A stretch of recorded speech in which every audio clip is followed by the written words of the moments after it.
TVS DAS. Okay. Magpapalit tayo ng brake shoe. And then, ang dala nung may-ari, aftermarket. Yan po yung dala niya, na brand. Dahil wala, out of stock daw, sabi niya sa TVS DAS na original, out of stock. So, ang nangyari, naghanap siya ng aftermarket. And then, ito yung nakita niyang kaparehas daw. Okay? So, itatry po natin isasalpak yan.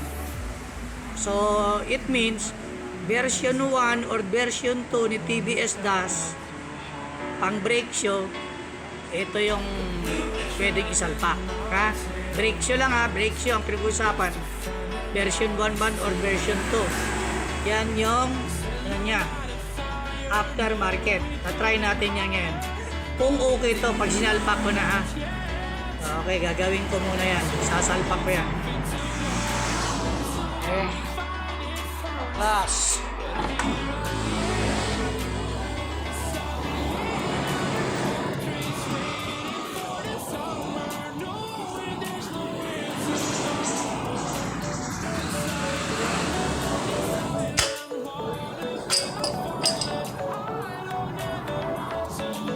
Ayan. Hopefully, okay naman ang performance nito, no? Hopefully, para solve naman yung brand na ito. Pag sinalpak, sana swak na swak. At the same time, maganda yung performance, hindi agad na popod-pod. Hopefully, maganda nang magiging itsura niya or maging performance niya sa DAS. Yun, sinalpak ko na siya. So, try natin kung hindi pa siya masikip. Okay? Ayan, ha? Gano'n lang, sa dati ko na nakuha yun, dalawa. Dalawa pa yun. Yun. Swak naman siya. Sumalpak siya. Okay. Pero yung original. Salamat yung performance ito kung makapit din ba siya. So, ayan. Nakabit na po natin. I-adjust na rin natin yung preno. Ayan. Malalaman natin to kung maganda kapit talaga. So, ayan.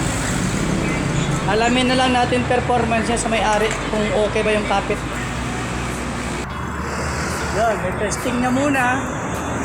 Alamin natin kung maganda kapit o hindi. Anong dating, boss? Hindi masyadong makapit. Hindi gano'ng makapit. Although, kung may preno, pero hindi gano'ng kalupit, no? Pag original na brake shoe. So, yun po yung verdict ng may-ari. Kumakapit naman. Pero hindi ganun kagaya sa original talaga na sobrang kapit talaga. So, at least alam na natin ha, na pansamantala lang talaga to, mga ganito. Iba pa rin pag original.